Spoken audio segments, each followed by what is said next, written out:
কোনো কিছুর জন্য ফুললি রেডি হওয়াকে কিভাবে ডেসক্রাইব করতে পারি in English using an idiom. কোনো একটা মিটিংয়ের জন্য বা কোনো একটা নিউ ভেঞ্চারের জন্য বা কোনো একটা নতুন কিছু শুরু করার জন্য পুরোপুরি ফুললি রেডি হওয়াকে ইংলিশে একটা ইডিয়ম আছে, সেটা দিয়ে ডেসক্রাইব করা যায়, and that is called I am all set. For an example, I am all set to start my new project, or I am all set for starting my new company.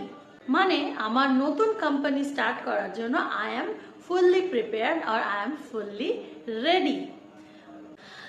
কিংবা আরো একটা example হতে পারে, Are you all set to start a new life with your partner? মানে তোমার নতুন পার্টনারের সাথে অর ওয়াইফ বা হাজবেন্ড যাই হোক তার সঙ্গে নতুন জীবন শুরু করার জন্য তুমি কি ফুললি প্রিপেয়ার্ড? তো answer should be yes, I am.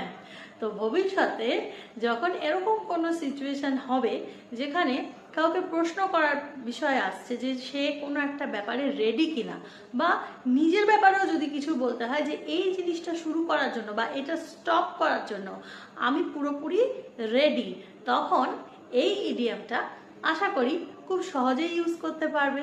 এবং কোথায় কোথায় ইউজ করলে সেটা কমেন্টসে আমায় অবশ্যই জানাবে। And as always, like and subscribe for more.